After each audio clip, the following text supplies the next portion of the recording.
자, 하나님의 말씀은 오늘 마가복음 11장 27절 말씀을 보겠습니다.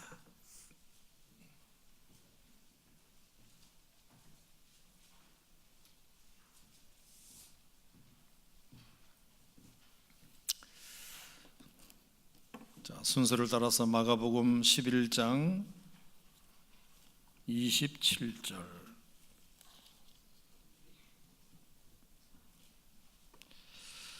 자, 27절 말씀부터 33절까지.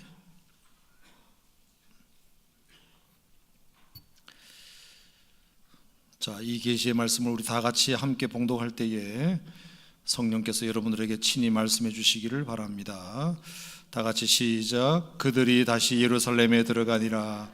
예수께서 성전에서 거니실 때에 대제사장들과 서기관들과 장로들이 나와 이르되 무슨 권위로 이런 일을 하느냐? 누가 이런 일 할 권위를 주었느냐? 예수께서 이르시되 나도 한 말을 너희에게 물으리니 대답하라. 그리하면 나도 무슨 권위로 이런 일을 하는지 이르리라. 요한의 침례가 하늘로부터냐 사람으로부터냐? 내게 대답하라. 그들이 서로 의논하여 이르되 만일 하늘로부터라 하면 어찌하여 그를 믿지 아니하였느냐 할 것이니 그러면 사람으로부터라 할까 하였으나 모든 사람이 요한을 참 선지자로 여김으로 그들이 백성을 두려워하는지라.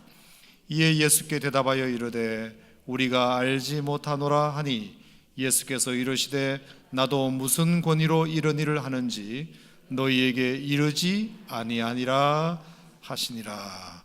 아멘. 자, 오늘 본문 말씀은 예수님께서 제자들과 함께 다시 예루살렘에 들어가셨다, 이렇게 시작합니다. 자, 이게 이제 예수님의 마지막 이제 순환주간의 모습을 우리가 이제 보고 있는데요. 순환주간이면 이제 주일부터 시작됩니다. 주, 월, 화, 수, 목, 금. 금요일 날 돌아가셨으니까 주일부터 이제 고난주간이 시작되지요. 주일날 예수님께서 어린 나귀를 타고 많은 사람들의 호산나 호산나 환영 소리를 들으면서 나귀에 입성하시게 됩니다. 하지만 예수님께서 그곳에서 머물지 않으시고 수많은 사람들이 예수님을 환영하기는 했지만 예루살렘에 주무실 곳이 없었습니다.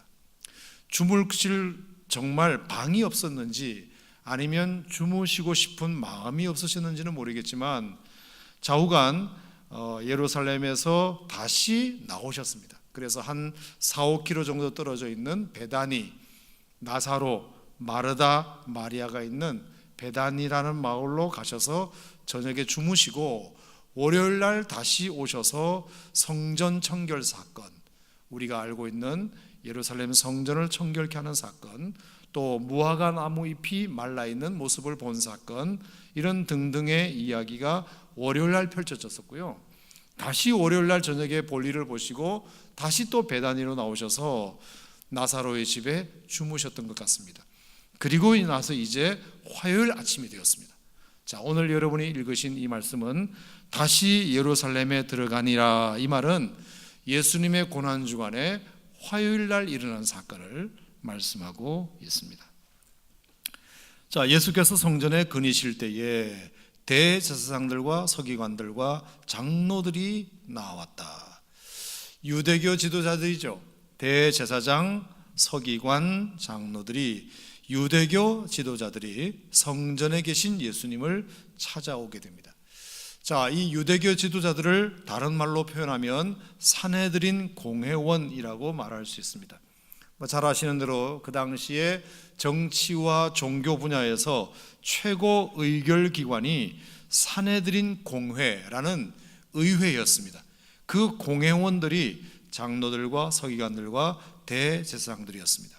그러니까 지금도 그렇지만 옛날에는 더 막강한 권력을 가지고 있었습니다. 거기서 다 의결을 하고 거기서 다 재판을 하고 그렇게 하였습니다. 자, 그러니까 최고 의결 기관의 권력을 가지고 있는, 정치적 권력과 종교적 권력을 동시에 다 가지고 있는 이 산헤드린 공회원 회원들, 대제사장과 서기관과 장로들이 성전에 계신 예수님을 찾아온 것입니다. 자, 그러면서 예수님께 무엇을 질문하게 됩니다. 자, 뭐라고 질문하게 되느냐? 28절에 보니까 무슨 권위로 이런 일을 하느냐? 누가 이런 일 할 권위를 주었느냐? 이것이 예수님을 향한 저들의 질문이었습니다. 자, 이 질문을 한 산헤드린 공회원은 왜 이런 질문을 했을까요? 그것은 제가 방금 말씀드렸다시피 정치적인 권력이나 종교적인 권력을 한꺼번에 다 쥐고 있는 사람들이기 때문에 성전에서 일어나는 모든 큰일 작은 일은 다 우리 허락을 받아야 된다는 뜻입니다. 무슨 설교 한마디를 하든 무엇을 하든 다 우리들의 허락을 받아야 한다는 뜻을 포함하고 있습니다. 그러니까 허락을 받아야 되는 일인데 지금 예수님께서 너희가 무슨 권위로 이런 일을 했느냐, 누가 이런 일을 하라고 허락했느냐라고 말하는 것은 예수님이 뭔가 이 산헤드린 공회원의 허락을 받지 않고 저지른 일이 있었다는 뜻입니다. 모두가 다 성전에서 일어나는 일은 저들의 허락을 받아야 하는데 예수님이 무슨 일을 하셨는지는 모르지만 지금 이렇게 말하는 걸로 봐서는 예수님이 허락받지 않고 어떤 큰 일을 저지르신 것 같습니다. 자, 그러면 예수님이 허락받지 않고 저들의 눈밖에 날 만한 일을 하신 것이 뭐죠, 여러분? 그게 15절, 16절에 있는 말씀이죠. 자, 다 같이 한번 읽어보겠습니다. 15절, 16절 시작. 그들이 예루살렘에 들어가니라 예수께서 성전에 들어가사 성전 안에서 매매하는 자들을 내쫓으시며 돈 바꾸는 자들의 상과 비둘기 파는 자들의 의자를 둘러 엎으셨다. 이 얘기입니다. 예수님께서 성전에서 대제사장들과 서기관과 장로들의 허락을 받지 않고 예수님 마음대로 함으로 대제사장과 이 산헤드린 공회원들이 와서 누가 그런 일을 할 권위를 주었느냐라고 이렇게 따져 묻게 된 원인이 바로 이게 이야기 때문입니다. 성전 안에서 매매하는 자들을 예수님이 내쫓으셨거든요. 그리고 돈 바꾸는 자들의 상과 비둘기 파는 자들의 의자를 다 엎어버리셨거든요. 예수님께서 그런 일을 하셨으니 허락받지 않고 한 그 일에 대하여 지금 산헤드린 공회원이 시비를 걸고 있는 것입니다. 자, 왜 예수님께서 이 허락받지 않고 이 일을 하셨을까? 결론부터 말하면 17절 말씀입니다. 자, 17절 다 같이 시작. 이에 가르쳐 이르시되 기록된 바 내 집은 만민이 기도하는 집이라 칭함을 받으리라고 하지 않았느냐. 너희는 강도의 소굴을 만들었도다 하시매. 자, 하나님을 예배하는, 만민이 기도하는, 하나님께 기도하고 예배하는 이 집을 강도의 소굴로 만들었다고 주님이 판단하셨기 때문입니다. 그건 내가 두고 볼 수 없다. 어떻게 하나님께 예배하고 하나님께 기도하는 이 집을 강도의 소굴로 만들 수 있느냐, 이렇게 판단하시고 비둘기 팔고 물건 파는 사람들의 상을 뒤엎으시고 돈 바꾸는 사람들을 다 내쫓으시는 이런 허락받지 않는 일을 하실 수밖에 없었다는 것입니다. 여러분, 하나님께 기도하고 하나님께 예배하는 이 집을 강도의 소굴로 만드는 것은 절대로 하나님이 원하시는 것이 아니죠. 여러분, 하나님께서 성전을 지으신 이유가 강도의 소굴 만들라고 지으신 것은 아닐 거 아닙니까? 하나님께 예배하고 하나님께 기도하라고 그 목적에 떨어서라고 하나님께서 성전을 짓게 하셨을 텐데 목적대로 하나님의 뜻대로 쓰지 않았다 하는 것입니다. 그랬을 때는 하나님께서 그들을 내쫓으시고 엎으신다. 여러분, 저는 비단 성전뿐만 아니라 하나님께서 우리에게 허락하신 모든 것에는 다 하나님의 선한 목적이 있다고 믿습니다. 아멘입니까? 우리가 드리는 이 예배 공간은 마땅히 하나님의 선한 목적이 있습니다. 기도하라고, 예배하라고, 말씀을 전하고 들으라고 하나님께서 이 성전을 허락하셨는데 그 목적대로 쓰지 않고 강도의 소굴로 만든다면 하나님께서 엎으시고 내쫓으십니다. 비단 성전뿐일까? 우리 인생이라는 이 몸도 그렇습니다. 고린도전서 3장 16절에 뭐라고 그랬죠? 너희가 하나님의 성전인 것과 하나님의 성령이 너희 안에 거하시는 것을 알지 못하느냐. 아멘입니까? 우리도 하나님의 성전이라 그랬습니다. 우리도 이렇게 벽돌로 쌓아 올린 성전, 보이는 성전만 성전이 아니라 예수 믿는 사람들의 몸과 마음도 성전이라고 말씀하셨습니다. 근데 그 성전을 목적대로 하나님의 뜻대로 쓰지 못하면 엎으신다, 내쫓으신다. 그것은 우리의 몸에도 적용이 됩니다. 우리 마음에도 적용이 됩니다. 우리가 가지고 있는 돈도 마찬가지입니다. 물질도 마찬가지입니다. 이것은 내가 번 돈이라고 생각할 수 있지만 그것도 목적대로 뜻대로 사용하지 않으면, 선한 의도대로 사용하지 않으면 하나님께서 내쫓으시고 엎으신다. 여러분, 무엇을 하든지 목적과 의도가 아름답기를 바랍니다. 순수하고 깨끗하시기를 바랍니다. 자, 예수님께서 그러면 이 목적대로 뜻대로 사용하지 못하고 있는 이 성전을 엎으셨는데, 도대체 그러면 저들이 무엇을 했길래 강도의 소굴이 되었다는 말일까요? 자, 여기 보니까 매매하는 자가 있었고, 돈 바꾸는 자가 있었고, 비둘기 파는 자들이 있었다. 자, 여러 번 제가 성경 공부 시간이나 설교 시간에 했던 얘기이긴 합니다만, 그래도 혹시 또 이게 뭔가 궁금해 하시는 분이 있을 수 있으니까 제가 설명을 좀 해보죠. 자, 예수님 당시에는, 구약시대뿐만 아니라 예수님 당시에는 이 성전에서 이 매매가 굉장히 활발했습니다. 왜 매매가 활발했느냐? 이게 이제 소위 중앙성소 제도라는 것 때문입니다. 따라합시다. 중앙성소 제도. 중앙성소 제도. 자, 이 말은 뭐냐 하면, 성전은 당시에 예루살렘밖에 없었으니까 다른 곳에서 예배드리거나 제사하는 것은 용납하지 않는다, 이것입니다.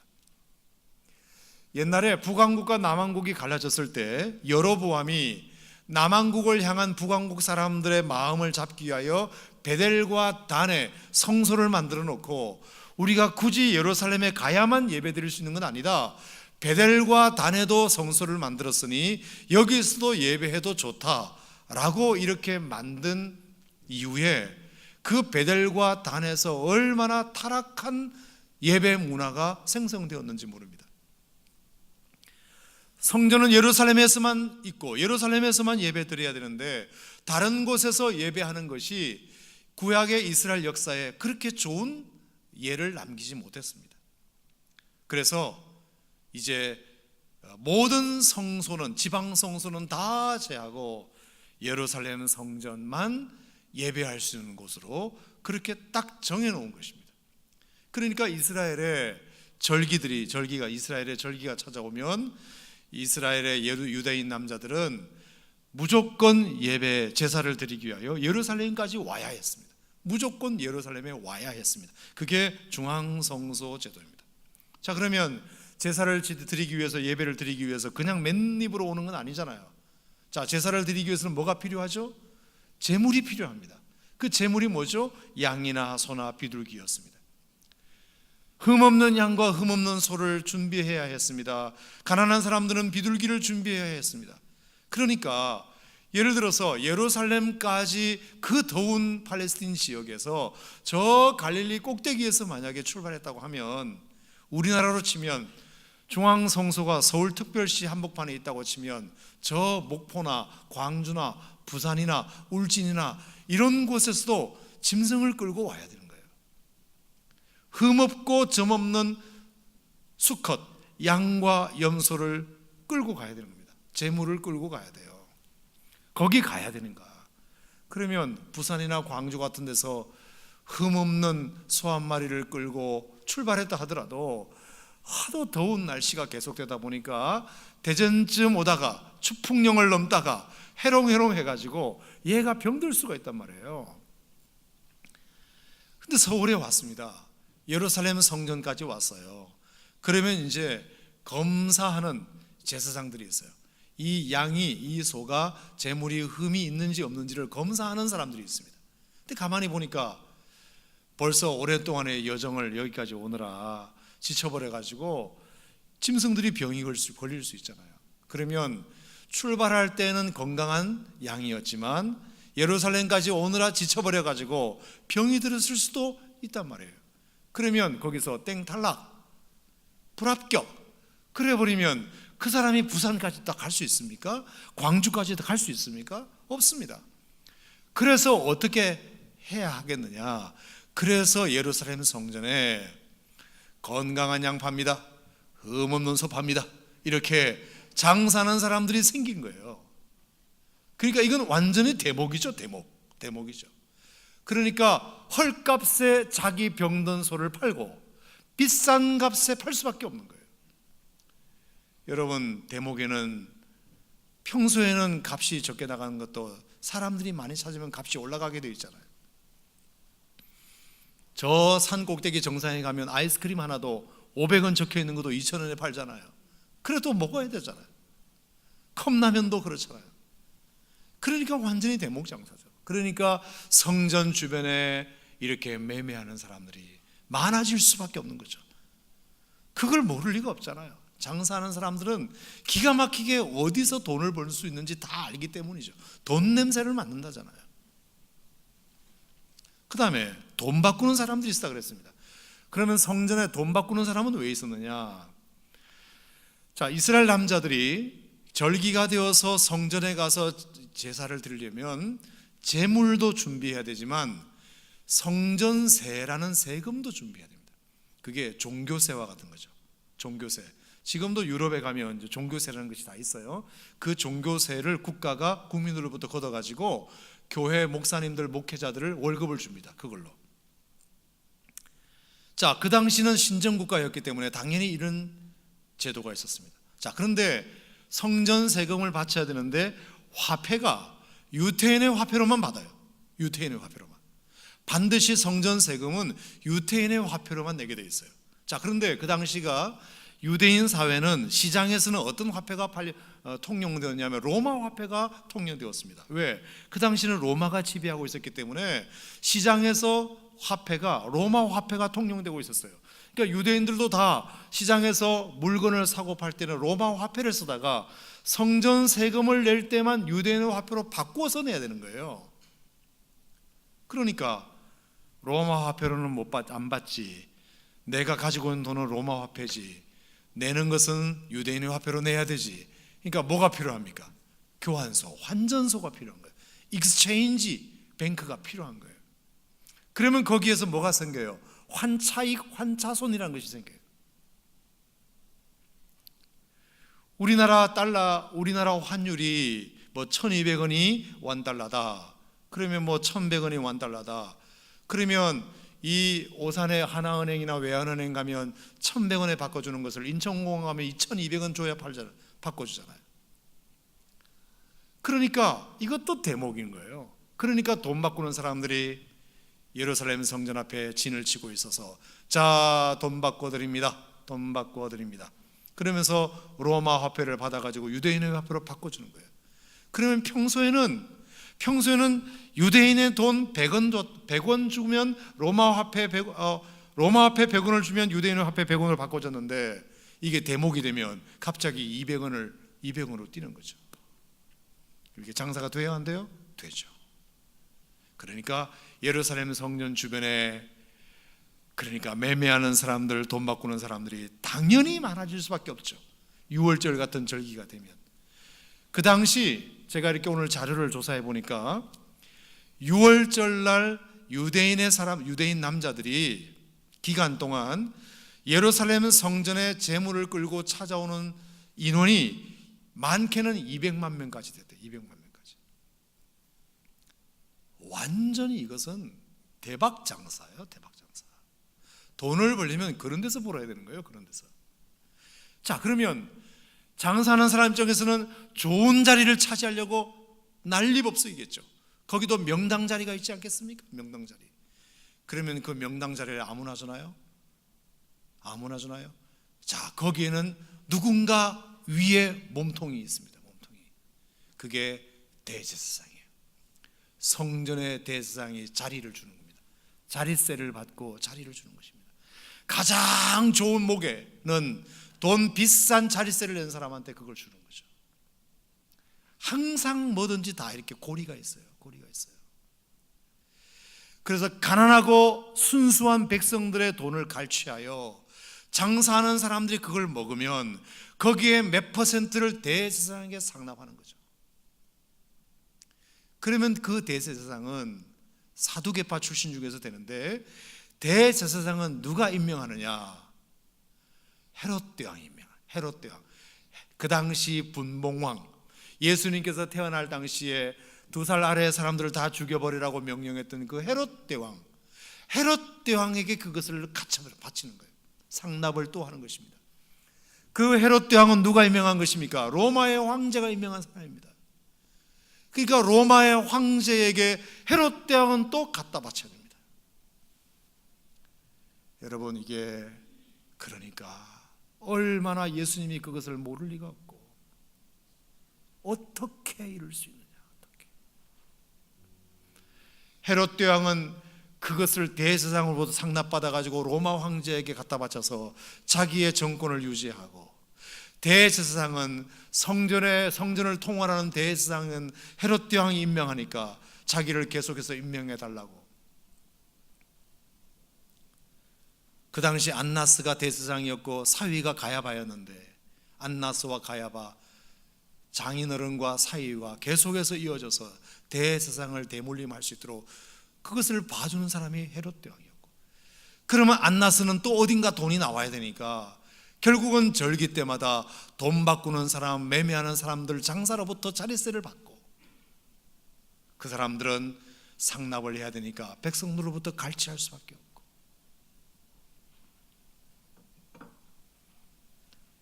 강도의 소굴로 만들었다는 것이 그 말이죠.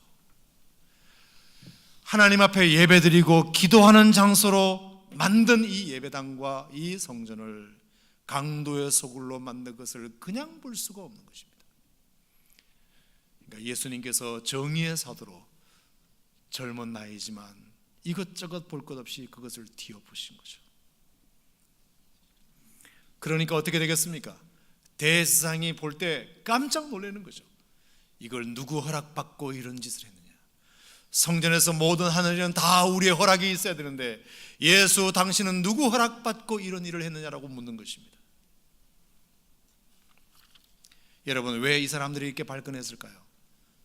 수입이 끊어졌기 때문이죠. 수입이 끊어지죠. 예수가 이렇게 해버리면 수입이 끊어졌기 때문이죠. 자, 여러분 질문해 보겠습니다. 자, 이런 구조 속에 있었다면 그 당시 백성들은 말은 못했을 뿐이지 이 제도를 마음에 들어 했을까요? 안 했을까요? 마음에 들어 하지 않죠. 하지만 제도가 그러니까 어쩔 수 없는 거죠. 그런데 예수님께서 자기들의 그 속마음을 터뜨려 주니까 얼마나 예수님은 위대한 영웅이었겠습니까? 와, 예수님이 위대하시다. 도대체 저 청년이 누구냐? 우리의 이 묵은 이 마음을 예수가 해결해 주는구나. 백성들의 인기가 확 올라가는 거죠. 그러니까 예수님을 함부로 대제사장도 건드릴 수 없는 처지가 된 것입니다. 자, 이런 일이 벌어졌습니다. 누가 이런 일을 할 권위를 주었느냐? 누가 이런 일을 할 권위를 주었느냐? 대제사장이 큰일 난 것입니다. 자, 그럴 때 이제 예수님께서 이르시되 나도 한 말을 너희에게 물으리니 대답하라. 그리하면 나도 대답하리라. 오히려 예수님께서 대답하지 않으시고 오히려 다른 질문을 던지십니다. 그러면 나도 질문을 하나 하겠다. 그 질문이 뭐냐 하면 30절 31절 말씀입니다. 자, 요한의 침례가 하늘로부터냐 사람으로부터냐 내게 대답해봐라. 자, 침례 요한이 침례를 베풀었는데 그 침례 베푼 것이, 그 사역이 죄를 사하는 사역이었는데 하늘로부터 온 권위로 했겠느냐 사람의 권위로 했겠느냐, 이 질문을 예수님이 그 종교 지도자들에게 던진 거죠.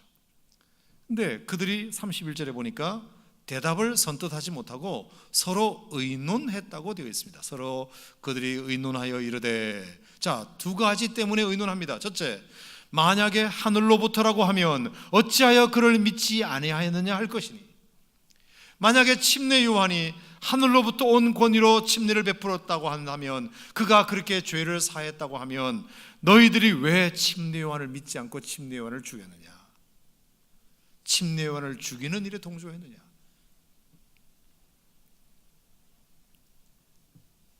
그 얘기죠. 말이 안 맞는 거죠.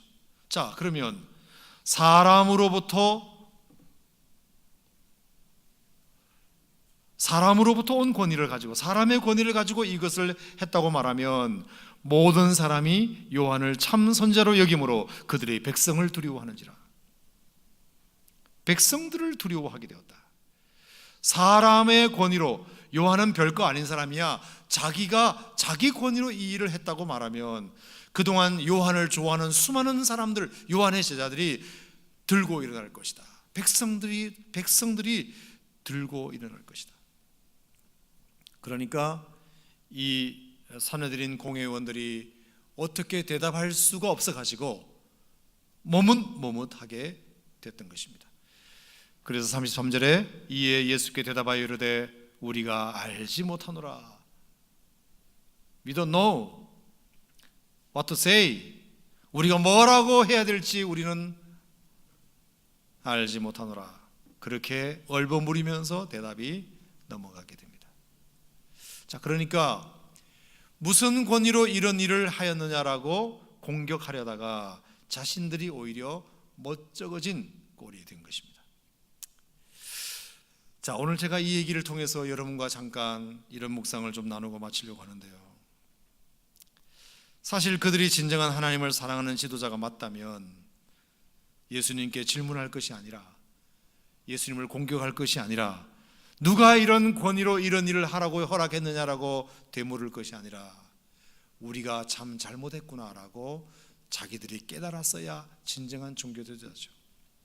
한때는 내가 잘못 생각해서 돈의 유혹을 받아서 자릿세를 받고 그렇게 많은 사람으로부터 돈을 갈취하는 일을 했지만 예수님께서 그 성전을 뒤엎으시는 과정을 통해서 저들이 진정으로 하나님의 말씀을 묵상하고 율법을 연구하는 사람이었다면 그 일을 통해서라도 깨닫고, 아, 우리가 잘못한 것이 맞다고, 저 예수님이 한 행동이 바른 행동이라고, 우리가 용기가 없어서 하지 못했던 행동을 예수가 대신해 주었다고 그렇게 인정하는 것이 양심의 도리죠. 사실은 신앙적 도리죠.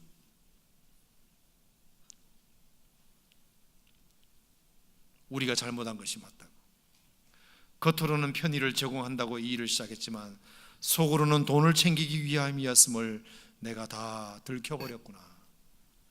그렇게 저들의 잘못을 인정하고 깨달을 수만 있었다면 얼마나 참 좋았겠습니까? 여러분, 깨달음이라는 것이 얼마나 참 귀한지 모릅니다. 사람이 잘못할 수 있습니다. 한번 헷가닥할 수 있습니다. 어떤 유혹에 넘어갈 수 있습니다. 욕심을 버리지 못하고 결국에 그 욕심 때문에 이기적으로 변할 수가 있습니다. 사람은 그런 실수를 할 수가 있습니다. 다윗 같은 성군도 실수를 했으니까요. 하지만 중요한 것은 그 안에 예수 양심이 있다는 것은 뭡니까? 그 안에 성령님이 있다는 건 뭘까요?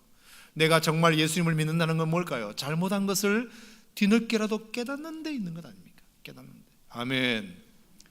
깨닫고 돌이키면 하나님께서 그 죄를 용서하시지만 내가 그 뭘 잘못했냐?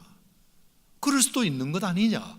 라고 변명하게 되고 설명하려고 하게 되고 그걸 죄 아니라고 말하게 되면 그건 정말 그 안에 정말 예수가 있는 사람인지 성령님이 그 안에 정말 살아계신지 우리가 의심받을 수밖에 없는 거죠. 여러분, 다윗 얘기가 나왔으니까 말인데, 여러분, 다윗이 시편을 지은 것 중에 가장 길게 지은 시편이 시편 119편이잖아요. 그죠? 시편 119편을 보면 1절부터 무려 176절까지 나와요. 자, 아니 뭔 다윗이 그렇게 얘기할 게 많아서, 보통 우리가 시편은 뭐 6절까지 10절까지 이렇게 짧게 끝나는데 시편 119편은 176절까지 있어요. 성경에서 제일 긴 장이에요.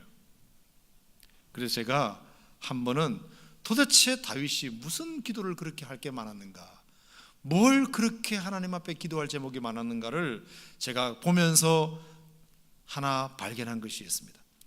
자, 시편 119편 27절의 말씀에 보면 나에게 주의 법도들의 길을 깨닫게 하여 주소서. 34절에 보면 나로 하여금 깨닫게 하여 주소서. 73절에 보면 주의 손이 나를 만들고 세우셨사오니 내가 깨달아 주의 계명을 배우게 하소서. 이렇게 깨닫게 하소서, 깨닫게 하소서. 125절에 보면 나는 주의 종이오니 나를 깨닫게 하사 주의 증거들을 알게 하소서. 130절에도 보면 주의 말씀을 열면 빛이 비추어 우둔한 사람들을 깨닫게 하나이다. 169절에도 보면 여호와여 나의 부르짖음이 주의 앞에 이르게 하시고 주의 말씀대로 나를 깨닫게 하소서. 따라합시다. 나를 깨닫게 하소서. 나로 깨닫게 하소서. 아멘. 시편 119편에 가장 많이 나오는 동사 중에 하나가 나로 깨닫게 하소서, 나로 깨닫게 하소서, 나로 깨닫게 하소서.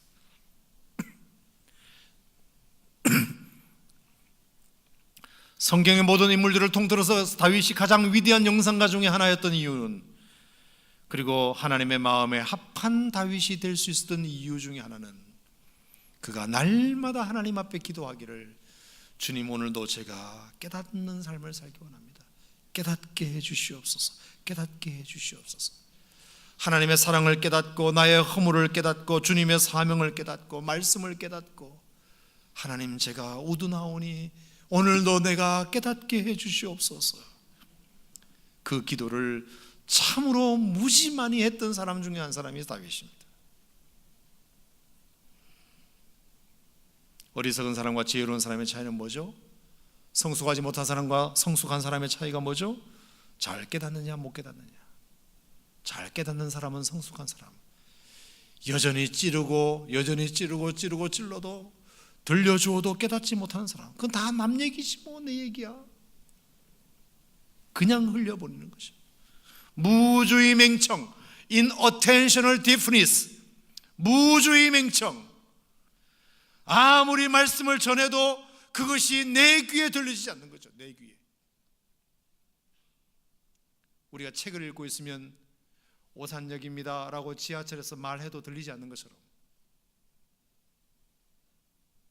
하나님 말씀이 전해지고 있지만 내 생각이 다른 데가 있으면 안 들리는 거잖아요. 내가 그것을 인정하지 않으면 깨닫지 못하는 거잖아요. 여러분, 우리가 인생을 아무렇게나 살지 말아야 됩니다. 복 있는 사람은 어떤 사람이라 그랬습니까? 죄인의 길에 서지 않고 오만한 자의 자리에 앉지 않는 사람이라고 말씀했습니다. 아멘. 그러면 우리가 깨달아야 됩니다. 날마다 자기를 살펴야 됩니다. 내가 지금 서 있는 자리가 죄인의 길은 아닌가? 내가 지금 앉아있는 자리가 오만한 자의 자리는 아닌가? 오만한 자의 자리에 내가 앉아있지 않는가? 내가 서 있는 이 땅이 죄인의 길은 아닌가? 또 깨닫고 또 돌이켜보고. 개구리가 미지근한 물에서 왜 죽습니까?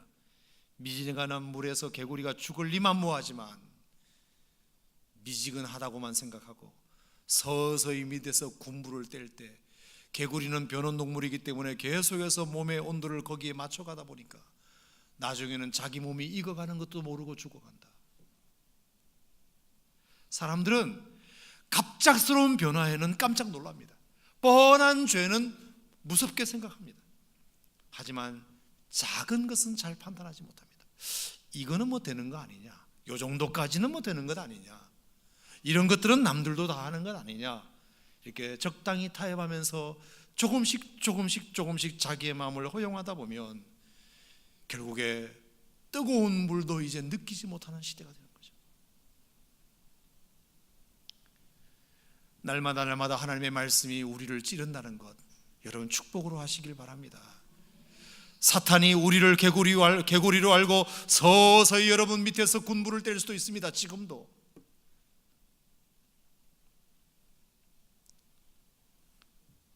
따라합시다. 깨달읍시다. 깨달아야 합니다. 깨달아야 합니다. 분명히 지금 종교 지도자들에게 깨달을 수 있는 기회가 왔습니다. 그 전까지는 돈의 유혹을 받아서 내가 돈을 상납해야 내 자리가 유지되니까, 대제사장은 헤롯 대왕에게, 헤롯 대왕은 로마 황제에게 돈을 상납해야 되니까 내 자리를 지키기 위해서 그렇게 했다 칩시다. 하지만 예수님께서 그렇게 성전을 강도의 구를로 만들어서는 안 된다, 이것은 만민이 기도하는 집이다, 이래서는 안 된다라고 분명히 보여주었으면 그때서라도 종교 지도자라면 깨달아야 하는데, 자신을 돌이키기는커녕 누가 이런 일을 하라고 시켰느냐고 오히려 예수님에게 대묻고 있으니 이게 문제라는 것입니다.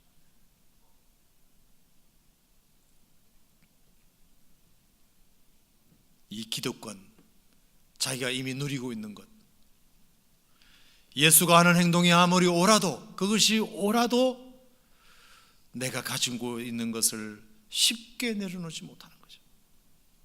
이미 너무 멀리 와버린 거예요. 너무 멀리 와버린 거예요. 권력을 버리지 못하고 돈을 버리지 못하는 것입니다. 진리 앞에서. 이건 참 비겁한 일이죠. 정말 비겁한 일이죠. 내가 가지고 있는 기득권을 내려놓지 못해서 내가 옳은 대로 살지 못하는 거죠.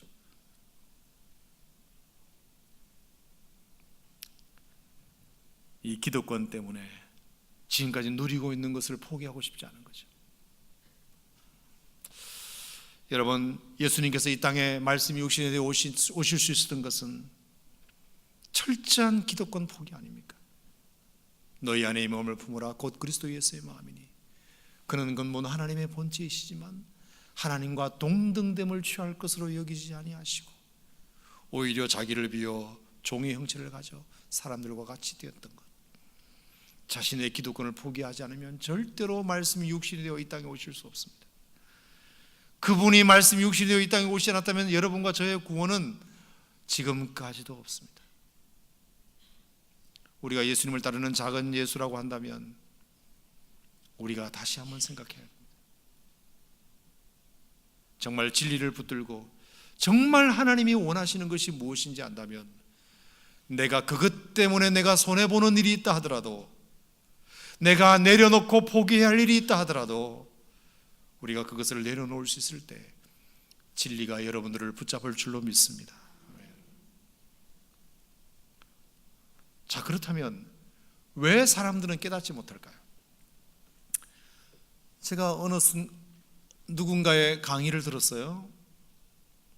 깨닫는다는 말의 정의를 이렇게 쓰시더라고요. 그게 break and reach라고 그래요. break and reach.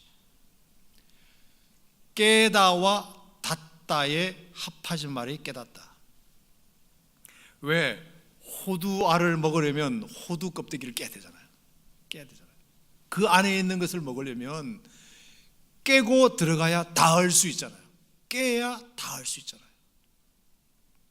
깨닫다. 깨어야 닿을 수 있다. 그 중심부에 닿을 수 있다. 그래서 브레이크가 돼야 리치가 된다. 깨어야 닿을 수 있다. 여러분, 우리에게도 보이지 않는 장막 같은 게 있는 것 같아요. 인생을 오래 산 사람일수록 그 장막은 두꺼워요. 보이지 않지만 나를 이렇게 보호하고 둘러싸고 있는 어떤 장막 같은 것이 있어요. 보이지 않지만 그건 얼마나 두꺼운지 몰라요. 그거 깨는 것은 얼마나 어려운지 몰라요. 철저하게 자기를 지켜요. 자기를 보호해요. 내가 예수를 믿으면 믿지, 내가 교회를 다니면 됐지, 이건 내가 못 깬다. 어느 누구도 나를 깰 수 없다. 그것이 자기가 무너지는 것으로 생각해요. 자기가 없어지는 것으로 생각해요. 그래서 깨지 못하니까 은혜가 닿지를 못하는 거예요. 하나님의 은혜의 광선이 우리의 심폐폐부까지 닿아야 되는데 너무 층이 두꺼운 거예요. 층이. 이것을 깨지 못하니까 닿지를 못하는 거죠. 우리의 생각, 우리의 철학, 우리의 경험, 우리의 판단, 이런 것들이 너무 강한 거죠. 너무 강한 거죠. 부셔져야 할 줄로 믿습니다. 깨져야 할 줄로 믿습니다. 내가 깨진 만큼 주님의 은혜는 깊이 내 안에 들어옵니다. 내가 나를 지키는 것만큼 주님의 은혜는 여러분에게 임하지 않습니다. 우리가 죄인임을 고백하는 것도 내가 깨진다는 증거잖아요. 어느 누구 앞에서도 내가 죄인임을 고백하지 않습니다. 하지만 하나님 앞에서는 주님, 제가 죽을 죄인입니다. 정말 저는 죽을 죄인입니다. 이 고백이 자기를 깨는 작업입니다. 자기를 깨는 작업이에요. 자기의 죄를 고백하는 것, 이게 자기를 깨는 작업입니다.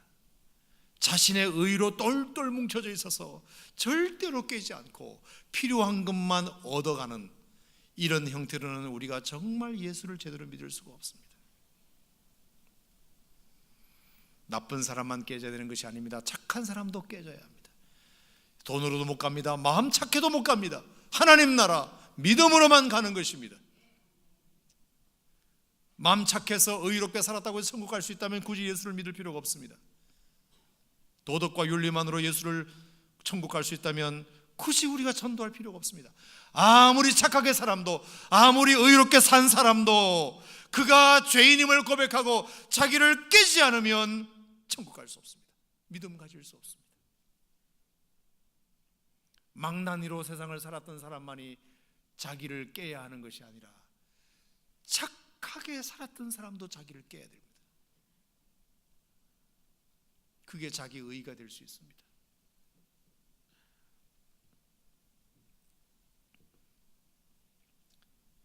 여러분, 오늘 우리가 이 말씀을 가지고 좀 기도했으면 좋겠다 싶습니다. 그래서 여러분은 이미 예수님을 믿고 구원받을 때 이미 큰 껍데기가, 큰 껍질이 깨졌다고 저는 생각하지만 어느 순간 또 나도 모르게 또 하나의 꺼풀이, 또 하나의 장막이 계속해서 나를 덮고 있는 것은 아닌가 생각하고 날마다 말씀 앞에 하나님, 제가 깨어지게 해주셔서 주님의 진리가 내 안에 닿게 해주시옵소서. 깨닫게 해주시옵소서. 깨닫게 해주시옵소서. 그래야 주님의 은혜가 내 안에 닿습니다. 주님의 사랑이 나를 붙잡습니다. 참 어려워요. 참 어려운 얘기예요, 솔직히. 하지만 그래도 우리가 하나님 앞에 나올 때만큼이라도 철저하게 내가 사람들을 만날 때, 사업을 할 때, 고객을 만날 때는 자기를 좀 치장도 해야 되고 자기의 치부를 드러내면 내가 약점 잡히기 때문에 적당히 가릴 줄도 알아야 합니다. 어쩔 수 없습니다. 그건 제가 인정합니다. 하지만 그 모습 그대로 우리가 하나님 앞에서까지 나와서 자기를 철저하게 가리고 안 그런 것처럼 생각하고 그래도 나만한 사람 어딨냐고 생각하고 우리가 그렇게 되는 이상 절대로 하나님의 새로운 은혜는 여러분의 영혼 깊숙이 닿지 못합니다. 오늘도 여러분 이 금양로 기도 시간에 여러분들에게 무엇이 깨져야 되는지, 왜 내가 하나님의 은혜가 내 안에 닿지 못하고 있는지, 그것은 깨지지 않아서 닿지 못하는 것입니다. 오늘 예배 갔다 왔는데, 오늘 금양로 기도회까지 갔다 왔는데, 오늘 내가 주여 삼창하고 기도까지 큰 소리로 했는데 뭔가 내 안에 하나님의 은혜가 닿은 느낌이 없어. 그럼 무슨 이유 때문일까요? 내가 브레이크 되지 못한 부분이 있는 게, 아직도 깨지지 못한 부분이 있기 때문에. 브레이크 앤 리치, 깨어져야 닿을 수 있다는 것 다시 강조드리고, 날마다 하나님 앞에 부서지고 깨어지고, 그래서 내 안에 정말 주님의 은혜의 빛이 닿을 수 있기를 축원합니다. 아멘입니까 여러분? 할렐루야. 기도하겠습니다. 은혜로 오신 하나님 아버지 감사합니다. 주신 말씀 마음에 새기고 싶습니다. 오늘도 이 밤에 주님의 은혜가 내 안에 닿기를 원합니다. 주님의 은혜가 내 안에 닿기를 원합니다. 그러려면 내가 깨져야 합니다. 깨져야 합니다. 부셔져야 합니다. 주님, 나를 부셔지게 해 주시옵소서. 내가 깨지게 해 주시옵소서. 우리가 그냥 예배